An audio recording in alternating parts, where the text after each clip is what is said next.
안녕하세요. DJ 라니입니다. 오늘의 사연 시작해 보겠습니다.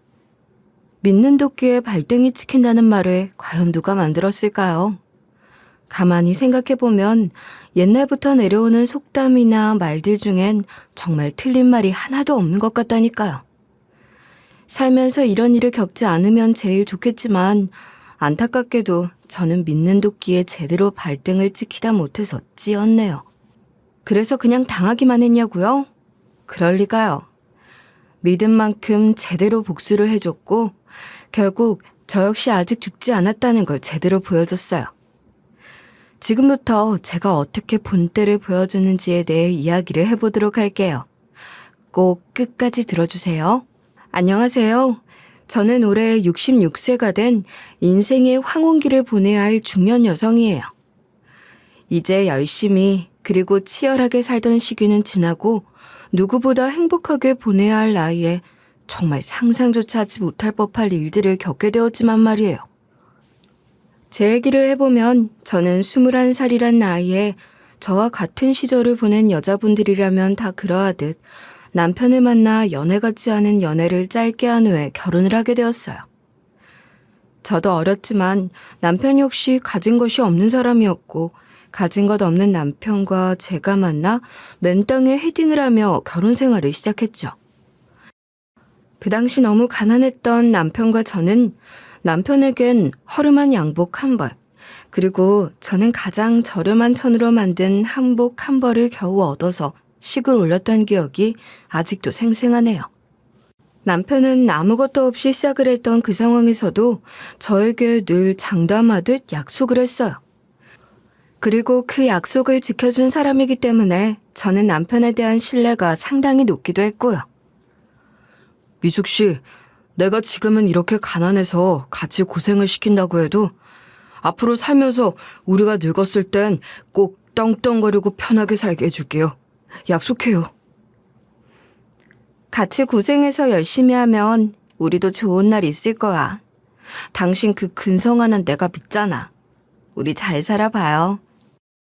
남편은 지금 당장은 힘들더라도 앞으로 살면서 노년기엔 반드시 편하게 살 수 있도록 노력하겠다는 결혼과 동시에 약속을 했고 저는 남편의 그런 마음을 굳게 믿고 있었기에 남편과의 결혼 생활을 시작했어요.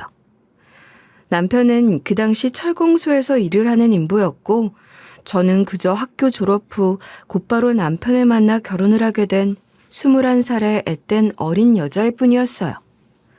가난한 남편과 아무것도 할 줄 모르던 21살의 제가 함께 살아간다는 건 그리 쉬운 일이 아니었고 남편의 외벌이로 먹고 산다는 것도 쉽지가 않았어요. 그래서 고민 끝에 저 역시 결혼 후 곧바로 이삿집 센터에서 허드렛 일을 도와주는 일을 하거나 식당에서 일을 하고 청소를 하는 등 제가 할 수 있는 일이라면 뭐든 가리지 않고 이것저것 해가면서 우리 가정에 보탬이 될 수 있도록 노력했어요. 그리고 그 결과는 배신하지 않고 결실을 맺었는데 그건 바로 아주 작은 물류창고 하나를 매입할 수 있게 된 것이었죠. 그러니까 여기가 정말 우리 창고라는 거지? 세상에 아무도 와서 뭐라고 안 하는 우리 것이라는 거지? 그렇다니까. 이게 다 당신이 나 도와서 열심히 일해주고 고생해준 덕분에 이렇게 우리 것이 생긴 거야. 고마워. 세상에 나 너무 좋은 거 있지. 여기서 살아도 후회 없을 것 같아. 당신도 고생 너무 많았어. 너무 고마워 여보. 우리 잘 살아보자. 앞으로 더. 알았지? 젊어서 고생은 사서도 한다는 말이 있긴 하지만 말은 딱히 하지 않았지만 그 시절 정말 젊은 열기를 내세워 열심히 살았기도 하거든요. 언제 빛을 볼 수 있을까 고민을 하면서 지낸 나날들이 많았는데 그래도 작게마나 남편과 제 소유의 물류창고를 얻게 되니 그 당시엔 정말 세상을 다 얻게 되는 기분이었어요.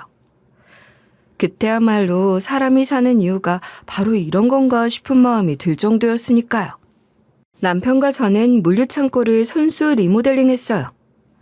인테리어 업체에 맡길 돈이 없었기도 하지만 애정이 잔뜩 들어간 창고를 직접 꾸미면서 개조를 하는 데엔 당연히 직접 하고 싶었던 마음이 있었던 것 같기도 해요. 모든 개조가 마무리된 후 물류업체를 운영하기 시작했고 이를 시작으로 우리 부부에겐 또 한 번의 고생길이 열렸죠 뭐. 새롭게 시작한 분야였고 그 분야를 나름 성공적으로 키워나가야 했던 상황이었기 때문에 정말 말 그대로 남편과 제 젊은 시절을 모두 다 쏟아부었다 해도 과언이 아니었어요. 이렇게 우리 부부의 찬란하고도 힘들었던 시기에 더해서 눈에 넣어도 아프지 않을 아들이 세상으로 나왔어요. 그리고 우리 부부 이외에 새롭게 책임을 져야 할 새로운 식솔이 생긴다는 건 더 큰 책임감을 가진 채 살아가야 하는 일이었기 때문에 남편과 저는 이전보다 훨씬 더 열심히 일을 하면서 살았죠. 매일매일 반복되는 힘든 나날을 함께 이겨내면서 가끔은 언제 이런 고통이 다 끝이 날 수 있을까 싶은 고민을 하는 날도 많았어요. 하지만 그럴 때마다 저를 잡아주고 위로했던 건 바로 남편의 말이었죠. 여보, 우리 평생 이렇게 고생만 하다 끝나는 건 아니겠지? 다 가끔 너무 불안해.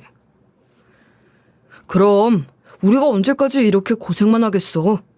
우리도 이렇게 열심히 하는데 분명 결실 맺을 거야. 맞아, 그럴 거야. 난 적어도 우리 이준인 나처럼 힘든 시작은 안 하게 만들어주고 싶어. 그래서 더 열심히 할 거야. 나는 우리 마누라가 빨리 고생 덜 했으면 좋겠는데? 그래서 더 열심히 하는 거고. 당신은? 우리는 우리고 이준이가 먼저지. 아니, 난 이준이보다 날 위해서 같이 고생한 당신이 먼저야. 네, 그러니 우리 좋은 날 오게 내가 열심히 노력할게. 남편은 늘 아들보다 제가 먼저라고 이야기해주면서 조금만 버티면 힘든 시기도 지나고 좋은 날이 올 거라고 저를 위로해주곤 했어요. 물론 말뿐인 위로라고 하더라도 남편의 말은 저에게 늘 힘이 되었고 그렇게 힘든 시기를 견뎌냈던 것 같아요. 누구보다 열심히 일을 하고 또 힘들 때면 서로가 서로에게 기대 위로를 하며 지내니 그 긴 시간인 30년이란 시간이 정말 눈 깜짝할 사이에 흘렀더라고요. 그리고 저희 부부에게도 드디어 여유라는 것이 생기게 되었고요. 한 우물만 지치지 않고 파면서 열심히 해오다 보니 남편과 저는 드디어 서울에 상가 2채와 수도권에 물류창고 여러 개, 그리고 현금까지 꽤 많이 가지게 된 자산가가 되었어요. 그야말로 자수성가의 표본이라고 할 수 있을 정도였고 자산은 무려 200억 정도가 되는 수준이었고요. 이제야말로 소위 말하는 살만한 형편이 되었고 바쁘게 일만 하며 제대로 챙겨주지 못했던 아들은 고맙게도 저희 부부의 성실함을 물려받았는지 매우 착하고 바르게 성장을 해줬어요. 저희 부부에게 유일한 자식이자 자랑인 아들은 공부도 잘해 좋은 대학에 진학했고 졸업 후 곧바로 대기업에 취업 성공도 하면서 안정적인 삶을 살았고 저와 남편과는 다르게 무난하고 평탄한 인생을 살았어요. 제가 바라던 모습이었기 때문에 저는 더 바랄 것이 없었고 이제 좋은 며느리감만 만나 다시 행복한 삶을 살았으면 좋겠다는 생각이 전부였어요. 그런 저희의 바람대로 아들은 35살이 되던 해에 결혼을 하고 싶다는 이야기를 하며 며느리감을 집으로 소개했어요. 아들이 데려온 며느리감은 상당히 똑똑했고 할 말은 하는 아이였는데 이상하게도 저는 그 아이를 보면 알 수 없는 쎄한 부분이 있긴 했어요. 여보, 이준이 여자친구 똑똑하고 말도 잘하고 나무랄 데 없는 건 나도 아는데 이상하게 나는 그 애 눈에서 좀 살기가 느껴져. 나만 그런 건가? 애가 너무 똑부러져서 그렇지 무슨 사기까지야. 그리고 설사 그렇다 해도 우리가 무슨 자격으로 반대를 하겠어. 이준이가 선택한 여잔걸. 그렇지? 이준이가 얼마나 똑똑하는데 좋은 여자 어련히 잘 골랐으려고. 내가 의심하는 게 오히려 실례겠지? 그렇지. 내가 당신 선택했듯 이준이도 자기 와이프는 자기가 선택하는 거니까. 이준이 믿고 우리는 지켜만 보자고. 남편에게 불안한 이야기를 하긴 했지만 남편은 그렇다고 해도 함께 살 아들이 선택한 며느리에 대해 함부로 평가할 수 없다는 입장이었어요. 저 역시 아들의 선택을 존중하고 싶었기 때문에 별말 없이 결혼을 승낙하게 되었죠. 하지만 처음 만났을 때 느꼈던 며느리에 대한 쎄한 느낌은 막상 결혼을 하고 나니 잘못 본 것이 아니라는 걸 느낄 수 있었고, 결혼한 지 얼마 되지 않은 시점임에도 불구하고 미묘하게 선을 넘는 발언을 해대는 통에 어떻게 반응해야 할지 모르겠는 사건들이 참 많이 생겼어요. 무엇보다 은근히 시댁인 저와 남편의 생활에도 간섭을 해오기 시작했고, 심지어는 자신의 남편, 즉 저희 아들까지 조종을 하는 것 같은 느낌을 받았달까요? 어머니, 저 왔어요. 집에 계시네요? 왔니? 오늘은 굳이 나갈 필요가 없었네. 어머니는 자주 안 나가시는구나. 근데 어머니 집이 볼수록 너무 예뻐요. 이 집 명의는 어머니예요, 아버님이에요? 뭐? 갑자기 우리 집 명의는 왜 물어? 그런 건 알 필요 없는 것 같은데. 에이, 저도 이제 가족인데 알 건 알아야죠. 딱 봐도 재산이 엄청나신 것 같은데. 나중에 저희 남편에게 상속하면 상속세도 엄청 나겠어요. 그쵸? 아직 일어나지도 않은 일은 생각하지 마시고 나중에 때 되면 다 이준이랑 이야기할 테니 걱정 마셔요.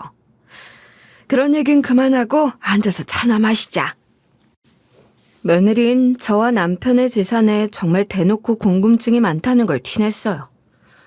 아직 멀쩡하게 살아있는 저희 부부를 두고도 상속에 대한 이야기를 서슴없이 하기도 했고요.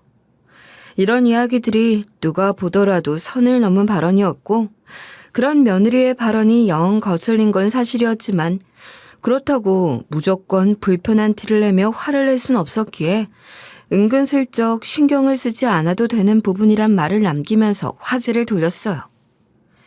그리고 그 이후엔 며느리를 집에 들이거나 자주 만나서 대화하는 것을 줄여야겠다는 생각을 했고요.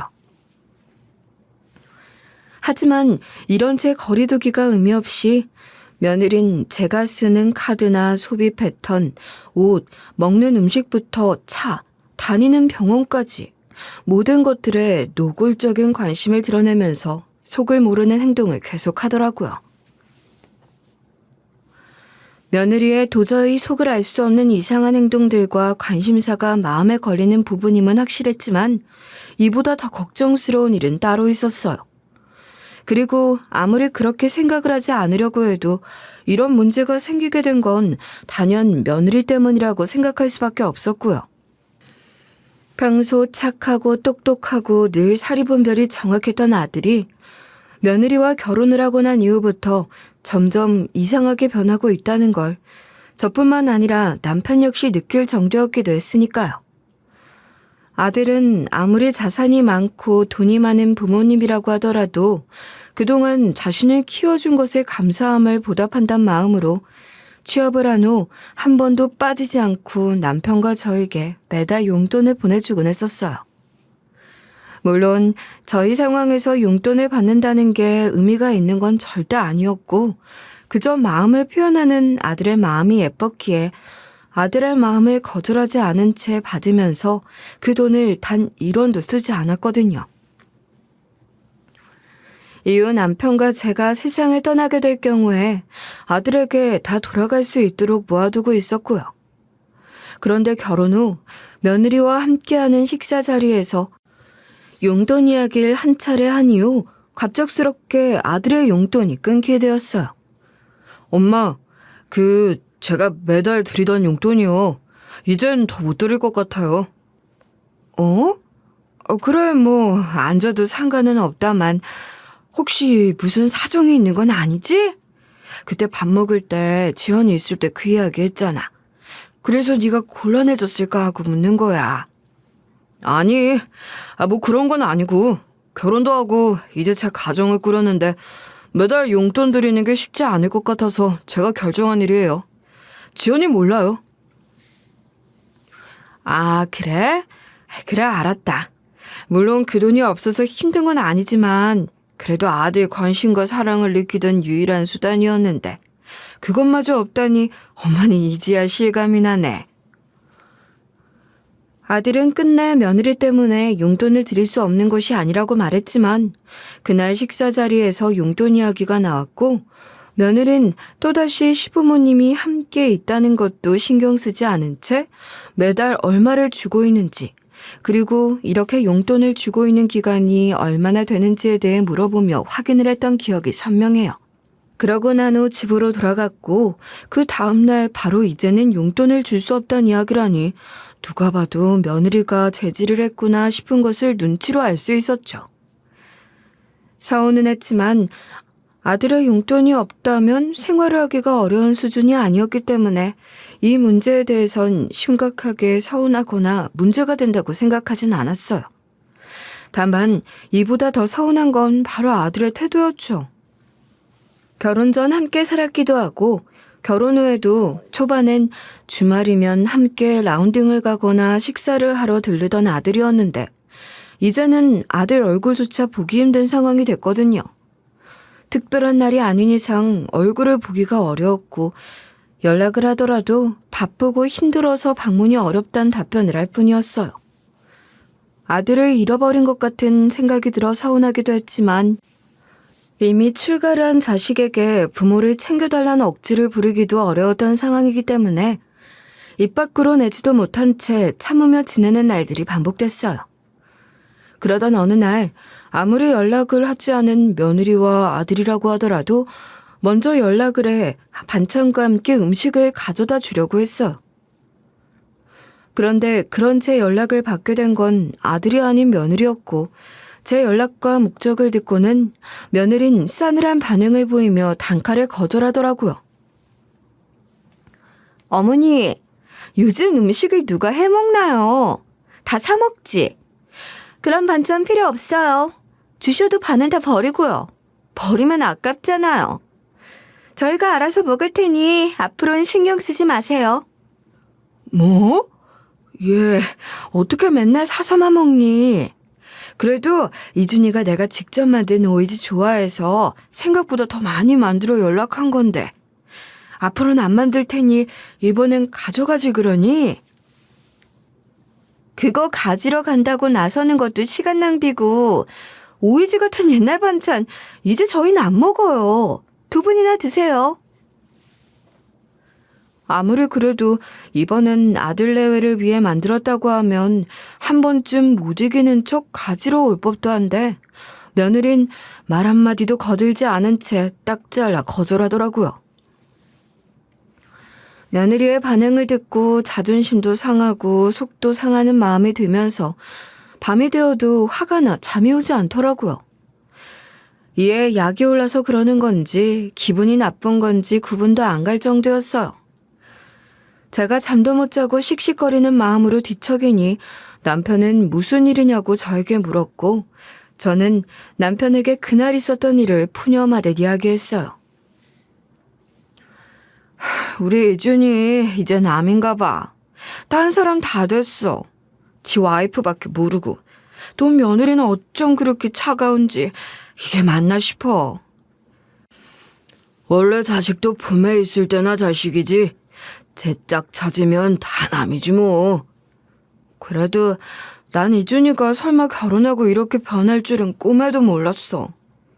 아, 이 감정이 도대체 뭔지 모르겠어. 괜찮아. 당신에겐 내가 있잖아. 그래도 우리가 이렇게 능력이 있고 건재한 이상 며느리도 우리 함부로 못해. 함부로 해보라지. 내가 가만두나. 그러니까 우리 둘이 의지하고 재미있게 삽시다. 응? 남편의 위로를 듣고 속상하고 서운했던 마음이 조금은 가라앉았고 마음이 좀 위로가 된 것 같았어요. 남편이 없었으면 얼마나 서럽고 서운한 일들이 많았을까 싶은 마음이 들 정도였으니까요. 문제는 저에게 유일한 편이 되어주던 남편 역시 오랜 시간 제 곁에 머물지 못하게 되었던 점이었어요. 그런 일이 있고 난 후 3달 뒤 남편은 건강검진에서 암 의심 판단을 받아 정밀검사 의뢰를 받았고 그 결과 믿을 수 없는 결과를 받았거든요. 바로 남편이 폐암 말기란 사실을 알게 됐어요. 남편의 갑작스러운 암 판정을 듣고 정신이 아득했지만 제가 할 수 있는 건 오직 남편의 옆에서 지켜주고 간병을 해주면서 함께하는 일뿐이었어요. 남편의 암 판정 사실을 듣게 된 아들 내외는 병원 생활 초반에만 신경을 쓰는 척 하더니 이내 각자 사는 것이 바쁘단 핑계를 대며 잘 오고 가지도 않았고 몇 차례 병문안 정도를 하는 것으로 끝이더라고요. 자식도 필요가 없다는 말이 제대로 공감이 되는 순간이 온다고 하더니 딱 맞는 소리였죠. 그렇다고 하더라도 부모의 병으로 인해 한창 젊은 나이에 열심히 일을 하고 살아야 할 자식들 발목을 잡을 순 없다는 생각이 동시에 들면서 어쩔 수 없다고 생각을 하며 제 남편은 제가 챙겨야겠다는 생각으로 열심히 병간호를 하며 지냈어요. 매일을 병원에서 살다시피 하다 보니 집으로 갈 일은 거의 없었고 돈도 쓸 일이 없다 보니 제 통장이나 지갑도 집에서 가지고 나오지 않았더라고요. 장기 입원을 하고 있는 상황이다 보니 남편의 병원비는 분기마다 중간 정산을 해줘야 하는데 깜빡 잊고 있다가 정산일을 놓쳤더라고요. 업무과에서 정산을 요청하는 연락이 왔고 그제서야 정산을 해야 한다는 생각이 떠오르면서 지갑을 찾았지만 병원이 아닌 본 집에 두고 왔더라고요. 남편을 두고 한시라도 움직일 자신이 없던 전 아들에게 전화를 해 집에 있는 제 지갑과 통장을 좀 가져다 달라고 부탁했어요. 이준이니? 오늘 퇴근하고 바쁘지 않으면 엄마 집에 가서 엄마 지갑이랑 통장 좀 가져다 줄 수 있을까 해서. 엄마가 가볼 수가 없네. 오늘이요? 오늘 야근할지도 모르는데. 지연이한테 부탁할게요. 아니, 지연이 말고 네가 좀 신경 써주면 좋겠는데. 아무래도 엄마 개인정보잖니. 에이, 엄마, 지연이도 가족인데 뭘 그러세요? 전 그러시면 제가 가져다 드릴게요. 아들은 바쁘다며 며느리를 대신해 보내겠다고 했지만 일전에 일도 있고 마음의 문도 열리지 않았기 때문에 바쁘더라도 아들이 직접 가져다 달라고 부탁했죠. 그렇게 아들이 가져다 준 지갑과 통장으로 저는 아무런 의심도 하지 않은 채 남편 병원비 중간 정산을 했어요. 그렇게 며칠이 지났고 별다른 문제가 없는 하루하루가 흘렀다고 생각했어요.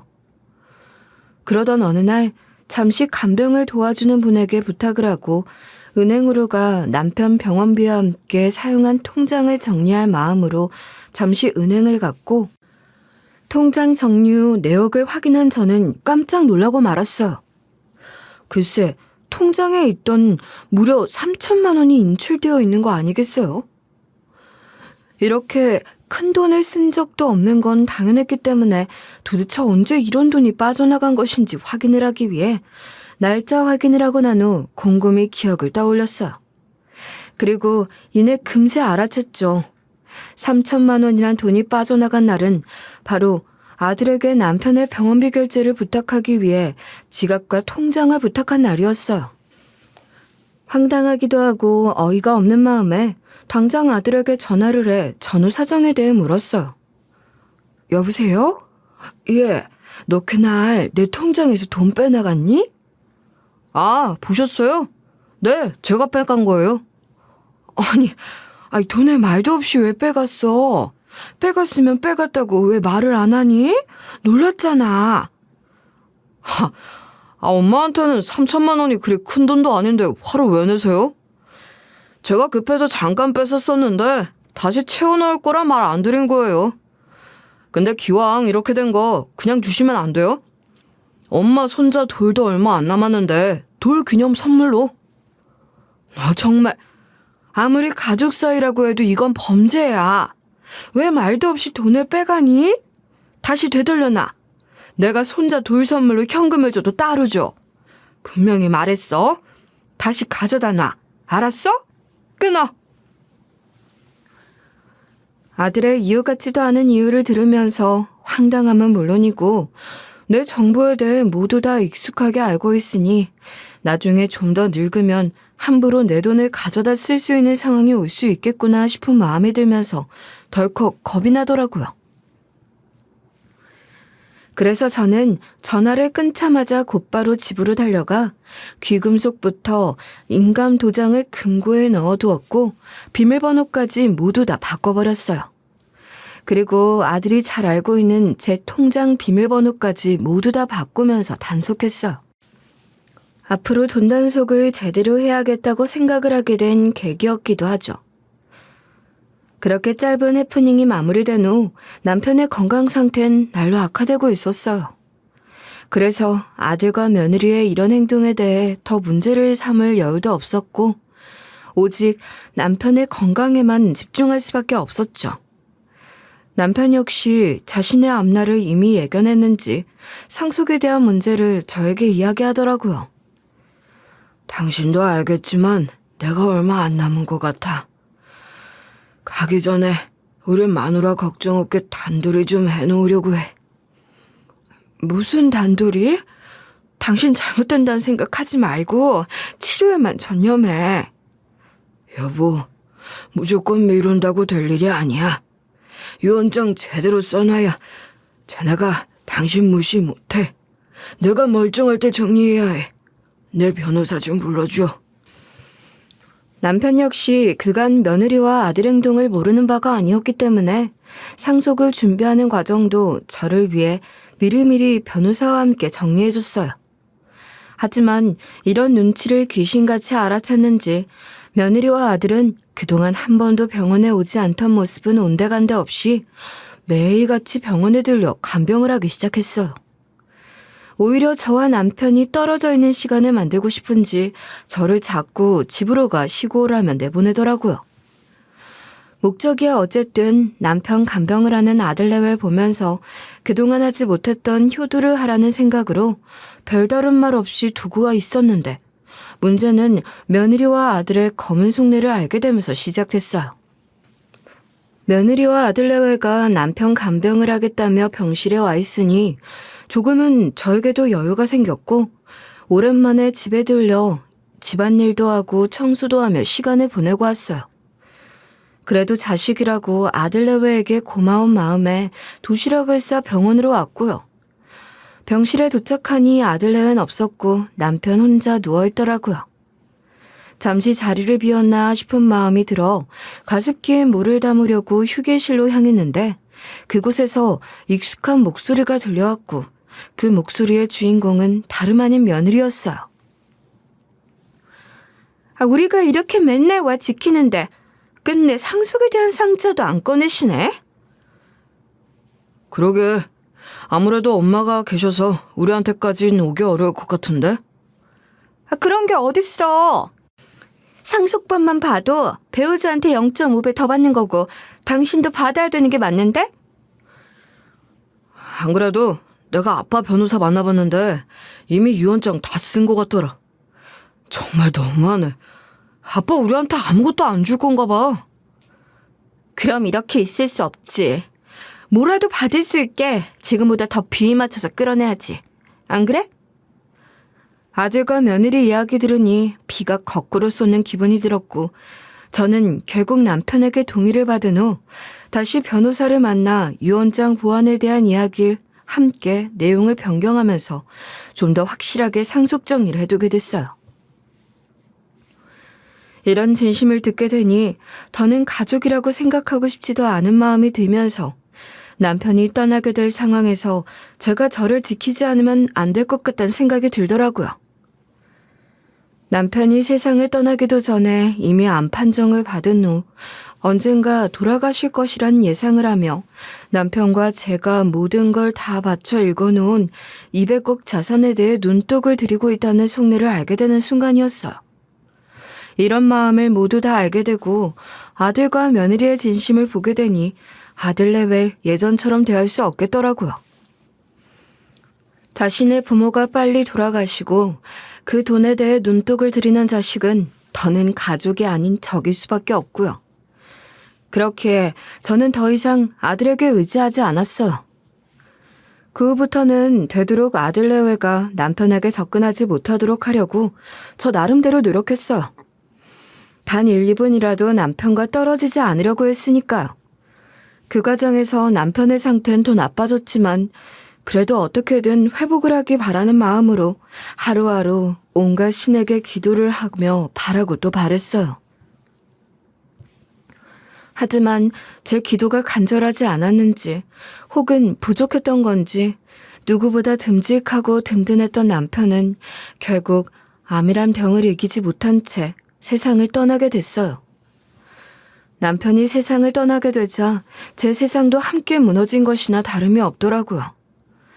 남편을 보내기 위한 장례식이 시작됐고 그곳엔 모두 다 검은 옷을 입고 와 남편에게 마지막 인사를 하면서 오직 침묵만 가득했어요. 보통 장례식에선 떠나는 사람이 외롭고 힘들지 않도록 하려고 밝은 분위기로 술도 마시고 고스톱도 치면서 활기차게 보내기 마련인데 남편의 장례식은 안타까운 마음에 매우 고요했고 침묵만 감돌았죠. 게다가 혼자 남은 저를 안쓰러워하는 사람들로 인해서 저를 위로하려는 사람들도 많았고요. 얘 미수가 그래도 더 고생 안 하고 떠나준 게 얼마나 다행이니. 너무 힘들어하지 마. 그래. 근데 그냥 고생 더 시켜도 되니까 좀 더 이따 갔으면 좋을 걸 그랬어. 너무 힘들어하지 말고. 아들 며느리도 있고 손자도 있는데 네가 뭐가 외롭고 힘드니? 그런가? 글쎄 나는 어떤 말로도 위로가 잘 안 되네. 부모가 돌아가셔도 이런 느낌은 아닐 것 같아. 위로는 고마워. 힘내봐야지. 하지만 누구의 위로도 남편이 저에게 해줬던 위로만큼 깊게 다가오지 못했거든요. 평생을 함께 힘든 일도 기쁜 일까지 모두 다 함께 온 남편이 떠난다는 건 저에게 견딜 수 없는 일이기도 했거든요. 그렇게 정신이 하나도 없이 남편의 장례식은 시간이 흐르듯 진행이 됐고 드디어 남편을 보내야 할 발인을 앞둔 상황이 됐어요. 그렇게 남편 발인을 앞둔 직전에 잠시 집으로 가 씻고 아이 밥도 먹이고 오겠다고 나선 아들과 며느린 유난히도 정갈하고 예쁘게 포장되어 있는 도시락 하나를 싸들고 저에게 다가오더라고요. 장례식 내내 눈물 한 방울 흘리지 않은 채 희희낙낙하며 보내던 모습이 떠올라 오만정이 다 떨어진 상황이었는데 갑작스럽게 어울리지 않게 저를 생각하며 도시락까지 싸왔다고 하는 모습을 보니 고맙다는 생각보단 진짜 속마음이 뭔지 궁금해지면서 견제하게 되더라고요. 뭐니? 여기 장례식장에도 식사랑 떡은 많은데 굳이 왜 도시락을 싸왔어? 여기 음식 계속 같은 것만 드시고 자극적이잖아요. 물리기도 하고. 거기다 엄마, 아빠 장례식 내내 잠도 못 주무시고 있고. 그래서 지연이가 엄마 생각한다고 일부러 싸운 거예요. 드시고 엄마는 건강하셔야죠. 네, 맞아요, 어머니. 제가 직접 싸왔어요. 고생도 너무 많으시고 저도 남편이 갑자기 세상을 떠난다고 생각하면 막막하기도 하고요. 죄송하기도 하고요. 그러니 오늘은 장례식 육개장 말고 이거 드셔요. 아들 내외의 진심이 담긴 이야기와 함께 정갈하게 예쁜 도시락을 보니 마음이 한풀 꺾이더라고요. 아무래도 제가 남편이 떠난 후 마음이 많이 약해졌고 기댈 곳이 없다 보니 이런 작은 것에도 감동을 하게 된 건 아닐까 싶기도 했고요. 그래도 한편으론 엄마라고 신경을 써주고 있구나 싶은 마음으로 고마움을 느꼈어요. 장례식도 하고 정신이 하나도 없었을 텐데 도시락까지 싸왔어. 고맙다. 아니에요. 제가 이 정도도 못할까 봐요. 그동안 죄송했어요, 어머니. 앞으로는 저희 의지하시면서 잘 지내봐요. 그래, 말이라도 고맙구나. 그런데 도시락이 너무 많네. 같이 펼쳐놓고 먹자꾸나. 아니요. 어머니, 이건 제가 어머니만 드리려고 생각해서 싸운 건데 어떻게 같이 먹어요? 저희는 절대 손 안 댈게요. 어머니가 꼭 다 드셔주세요. 그래야 제 마음이 편해요. 아셨죠? 그래? 알았어. 근데 지금은 딱히 생각이 없어서 저기 두고 내가 이따가 생각나면 먹으마. 고맙다, 며느리. 함께 먹자는 제안을 강하게 거절하는 며느리의 태도에 이상하다는 생각을 하긴 했지만 설마 내가 생각하는 것만큼 최악의 아이들은 아닐 거란 생각을 했기에 미처 의심을 하지 못했어요. 당시엔 입맛도 없고 발인 준비라는 상황이었기에 도시락을 먹기 애매했고 도시락을 받아든 후에 이후에 먹겠다고 한 후 시간이 흘렀어요. 그러던 중 아들 내외의 손자는 혼자서 기차놀이를 하며 놀다가 배가 고픈지 칭얼거리면서 저에게 다가왔어요. 아이고, 우리 유진이 배고파? 가만히 있어보자. 엄마 어디 갔나? 밥 주세요. 엄마 잠깐 어디 갔나 보네. 그래, 밥 먹자. 육개장은 너무 매울 것 같고. 그래. 엄마가 싸온 도시락에 불고기 있던데 그거랑 맘마 먹을까? 할미가 잘라줄게. 배가 고파서 우는 손자를 본 후 며느리를 찾았지만 보이지 않았고 급한 대로 며느리가 싸온 반찬을 꺼내 잘게 잘라 손자에게 밥을 먹였어요. 아이는 맛있다며 잘 받아 먹었고 그렇게 시간을 흘러가는 듯 했죠. 그런데 문제는 정확히 1시간이 지난 후에 갑작스럽게 손자가 구토를 하며 배를 잡고 대굴대굴 구르다가 식은땀을 흘리며 얼굴이 창백해지기 시작했고 그 모습을 본 며느린 너무 놀란 나머지 손자에게 뛰어가 아이 상태를 보며 저에게 이야기했어요. 어머, 유진아, 얘가 왜 이래? 어머니, 아까 유진이 뭐 먹었어요? 얘가 왜 이래요? 아까? 아까 너가 없는데 유준이가 배가 고프다고 해서 나 준 도시락 불고기 잘라서 밥 먹인 것밖에 없는데? 무슨 일이니 이게? 네? 어머니, 그걸 어머니가 안 드시고 애를 주시면 어떡해요? 유준아, 우리 유준이 어떡해? 여보, 응급실 가야 돼, 지금 빨리. 제 대답을 들은 며느린 이성을 잃은 듯 저에게 소리를 지르며 화를 냈고 곧바로 손자를 안고 병원 내 응급실로 향했어요. 상황이 어떻게 흘러가는지 전혀 알 수 없던 저는 아들 내외가 먼저 응급실에 간 후 뒤따라갔어요. 다행히 남편의 장례식장은 병원 내부에 있던 곳이었기 때문에 손자는 빠르게 응급실로 가 치료를 받을 수 있었고 안정을 찾았더라고요. 그런데 손자가 받은 진단명은 경악을 금치 못할 내용이었고 저는 이 일로 인해서 아들 내외에 대한 오만정이 다 떨어지게 됐어요. 선생님, 도대체 우리 손자 무슨 병이 있던 거예요? 체를 한 건가요? 많이 먹이지도 않았는데. 식중독균이랑 소량의 독성 성분이 검출됐습니다. 아이기 때문에 상당히 치명적일 수 있었어요. 빠르게 대응한 게 다행입니다. 의사의 말을 듣고 제 귀를 의심했어요. 저를 먹으라고 싸온 도시락이었고 방금 막 싸왔기 때문에 상할 위험도 없을 도시락이었는데 그 도시락에서 식중독균과 소량의 독성 성분이 발견되었다고 하니 충격 그 자체였죠. 게다가 아이가 아프다고 할 때 며느린 그 음식을 제가 아닌 손자가 먹인 것에 대해 화를 냈던 기억이 떠오르면서 모든 퍼즐이 다 맞춰지더라고요. 누가 봐도 저를 어떻게 해보려는 마음으로 도시락을 쌓았던 것이 분명해졌으니까요. 저는 간담이 서늘해질 정도로 잔인하고 무서운 방법으로 저를 해치려고 했던 아들과 며느리의 방법이 믿을 수 없었고 이 사실을 그대로 받아들인다는 게 쉽지 않더군요. 어떻게 믿었던 아들이 그리고 며느리가 저에게 이렇게 칼을 겨누면서 함부로 할 수 있을까 싶은 생각이 들 정도였고요. 그 이야기를 듣자마자 아이가 안정되고 숨을 돌리는 아들과 며느리에게 당장 달려가서 지금 일어난 상황들에 대해서 이야기하면서 하나하나 따지기 시작했어요. 너네 지금 이 행동, 내가 생각한 그 행동 맞는 거냐? 내가 아니라 손자가 당하게 된 게 맞냐고! 엄마 무슨 말씀을 하시는 거예요? 지금 정신이 하나도 없어요. 나중에 이야기해요. 네 아빠 보내고 나 때문에 상속이 잘 안 될 것 같으니까 나까지 보내버리고 싶은 마음에 도시락에 독 타고 식중독균까지 넣은 거 아니냐고. 어머니, 무슨 말씀을 그렇게 하세요?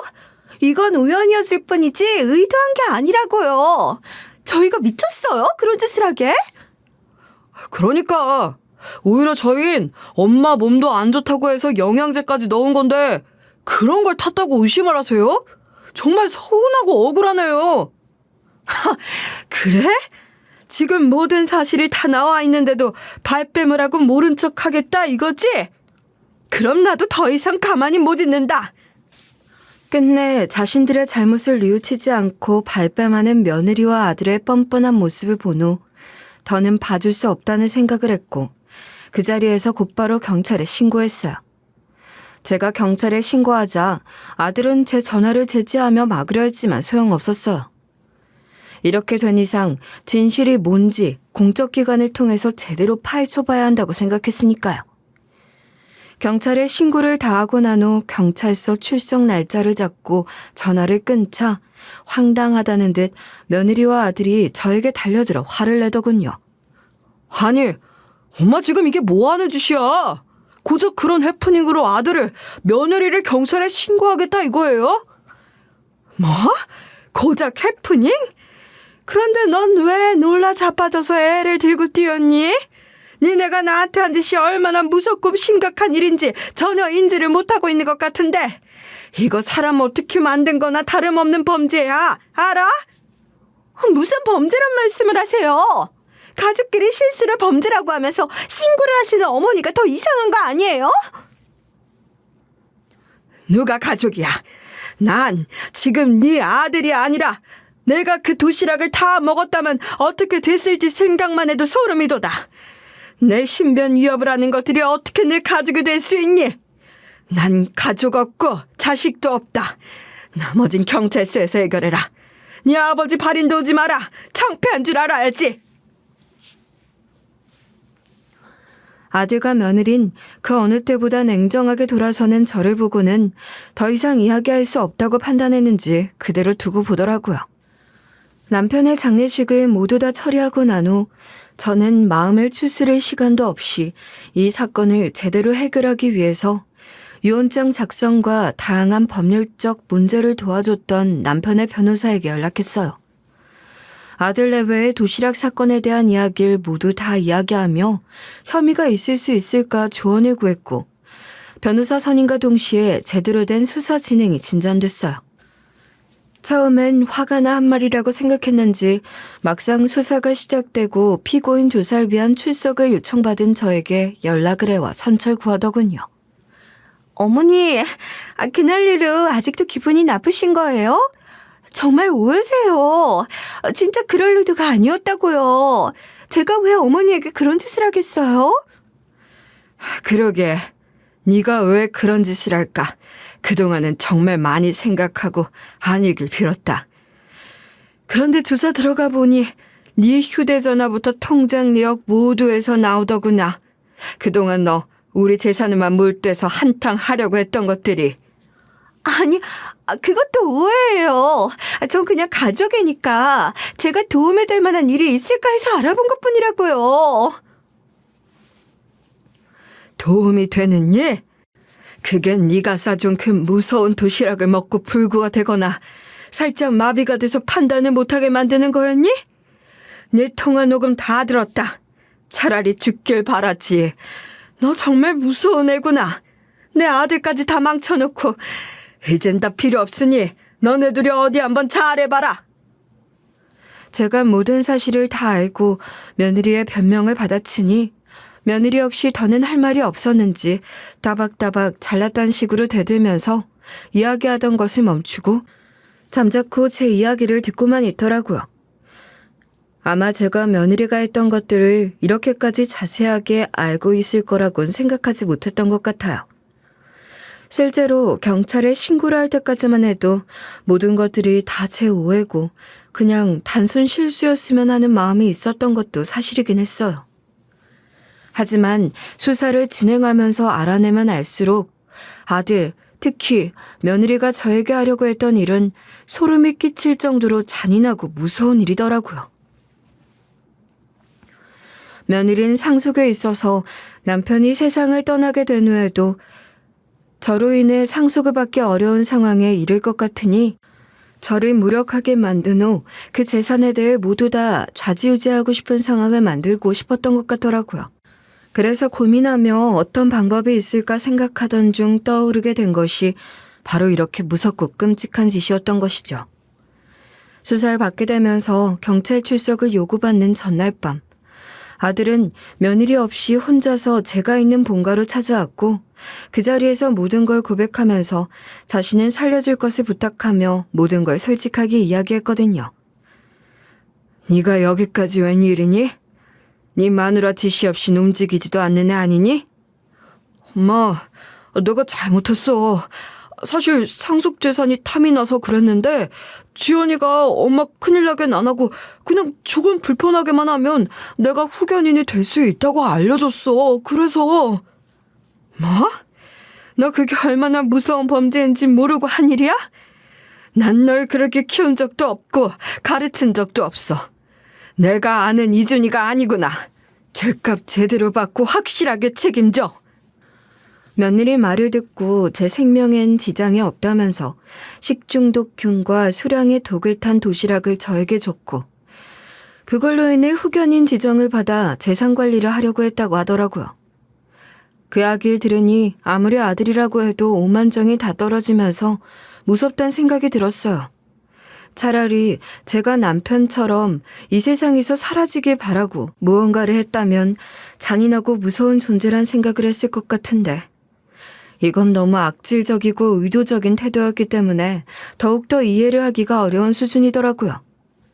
그동안 내가 어떤 사람을 우리 집 가족으로 끌어들인 건지 모를 정도로 무섭고 소름이 돋았어요. 당연히 더는 가족으로 받아들이고 싶은 마음도 없어졌고요. 아들은 처벌만은 어떻게든 피하게 해달라며 간절하게 빌었지만 저는 그럴 마음이 없었어요. 제가 그렇게 가르친 바는 없지만 이런 못된 생각을 하며 아이까지 키우는 아들을 보니 제대로 된 죗값을 받고 자신이 한 일에 대해 책임을 져야 한다고 생각했거든요. 저는 그렇게 아들 내외에 대한 선처를 하지 않은 채 그대로 형사처벌을 받을 수 있도록 고소 진행을 했고 아들 내외는 그 사건으로 인해서 처벌을 피할 수 없게 됐어요.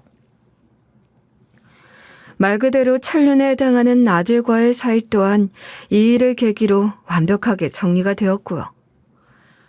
아무리 피를 나눈 가족이라고 하더라도 제 생명을 위협하고 함부로 하는 가족까지 모두 다 끌고 가면서 인정을 해줄 필요는 없다는 말이 딱 떠오르더라고요. 지금 제가 딱 그런 케이스였기도 하고요. 막상 아이들이 처벌을 받게 된다면 마음이 속상하거나 서운할 것 같았는데 그렇지도 않더라고요. 그동안 아들 내외로부터 너무 많은 고통을 받아서 그런 것 같다고 혼자 생각하며 후련한 마음이 들었네요. 그렇게 아들과 며느린 각각 범죄 혐의로 인해 처벌을 받게 됐어요. 아들은 며느리의 범죄 행동을 모두 다 알면서도 말리지 않고 방조했다는 혐의로 인해 실형을 선고받았어요. 며느리가 한 행위는 가벼운 범죄 수준이 아니었기 때문에 방조를 했다는 혐의 자체도 상당한 처벌 수위에 해당했고요. 그리고 며느리는 말 그대로 생명에 위협을 가한 행위를 했고 이는 범죄 중 가장 중범죄에 해당을 했기 때문에 처벌을 피하기 어려웠어요. 형사소송을 진행하면서 결국 판결로 인해 실형 선고를 받았지만 아들과 며느리는 억울함을 호소하면서 항소를 했고 주변 지인들로부터 탄원서까지 함께 받아가면서 적극적으로 형량을 줄여나가기 위해서 노력하고 있는 것 같더라고요. 딱 한 번 구치소에서 재판을 받으면서 지내고 있었고 조금은 반성의 기미가 보이는지 궁금해 찾아갔었는데 역시 처리되려면 한참 멀었더라고요. 왜 찾아오셨어요? 아들을 범죄자 만들어버리고 어떻게 지내나 궁금하셔서 오셨어요? 반성 좀 하면서 지내나 했는데 여전하구나. 네가 뭘 잘못했는지 전혀 모르니? 자식이 실수라면 바른 길로 인도하는 게 부모 아니에요? 엄만 그렇게 안 하고 아들을 범죄자 만들었잖아요. 전 억울하다고요. 그래? 억울하면 항소해. 또 해보고 해봐. 나도 제대로 대응할 거니까. 네 와이프한테 가볼 필요도 없겠다. 네가 이 정도면 둘이 똑같겠지. 앞으로 찾아오지 마세요. 항소할 테니까 그렇게 아세요. 마음대로 해. 네 아들은 내가 봐주고 있다. 앞으로 언제 나올지 모르는데 네 아들은 바르게 커야지. 그럼 잘 해봐라. 끝까지 자신이 한 잘못보단 오히려 잘못을 감싸주지 못한 채 형사처벌을 받도록 했다는 생각에 저를 원망하기로 바쁘더라고요. 이에 항소를 하겠다고 하니 어디 한번 해보란 이야기라면서 면회를 정리하고 나왔어요. 여전히 반성의 기미가 보이지 않는 모습을 보니 한참 더 정신을 차려야 하는구나 싶은 생각을 했네요. 이렇게 모든 일들이 다 마무리가 되어갔고 마지막으로 남편의 유언 내용을 확인하고 난 후 저는 펑펑 울 수밖에 없었어요.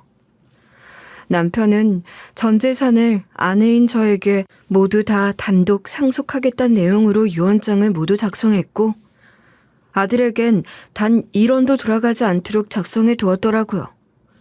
떠나는 순간에도 제가 걱정스러워 미리 모든 걸 정리한 후에 떠났던 것이고 이 사실을 전혀 몰랐던 며느리와 아들은 어떻게 해서든 상속 관련 문서를 조작하고 저를 해치면서까지 원하는 몫을 얻어보려 온갖 수를 쓴 것이었죠. 그 결과는 결국 처벌을 받게 되는 것이었고요. 재밌는 사실은 둘 사이는 함께 저를 해칠 마음으로 대응을 했을 만큼 끈끈한 사이인 줄 알았는데 실형을 선고받게 되면서 두 사람 사이에도 균열이 일어난 것 같더라고요. 서로가 서로를 원망하고 이렇게 된 것에 대한 책임을 전가하더니 결국 이혼을 하게 되었다고 해요. 이젠 제 알 바도 아닌 상황이기도 하지만요. 저는 아들과 전 며느리가 처벌을 받는 것과 별개로 남편의 재산인 상가를 모두 다 정리하고 남편과 함께 살려고 봐두었던 양평의 작은 주택으로 이사를 가 평범하게 작은 텃밭을 가꾸면서 속세와 떨어진 채 소소하게 하루하루를 살아가고 있어요. 할머니, 학교 다녀왔습니다.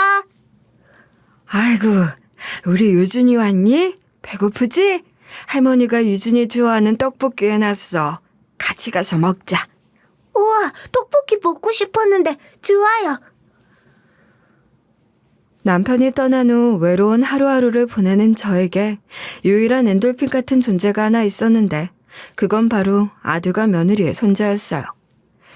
두 사람이 모두 다 감옥으로 가게 되면서 봐줄 사람도 없고 혼자 남겨진 죄 없는 손자가 안쓰러운 마음에 제가 걷었어요. 그렇게 아들에게 당하고도 또다시 손자에게 사랑을 쏟으면서 최선을 다해 키워내고 있기도 하고요. 유준아, 아빠랑 엄마 보고 싶진 않아? 지금은 보고 싶지 않아요. 저도 다 알아요. 엄마 아빠가 못된 짓 한 거. 그래서 벌 받고 있는 거. 전 지금이 좋아요. 할머니랑 이렇게 살래요. 그래? 우리 유준이가 엄마랑 아빠보다 훨씬 낫네.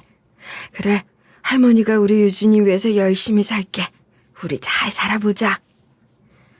가끔 손자에게 엄마와 아빠가 보고 싶지 않냐는 질문을 넌지시 하곤 하는데 그럴 때마다 손자는 엄마 아빠의 잘못을 잘 알고 있다고 이야기하며 보고 싶지 않다고 하더라고요.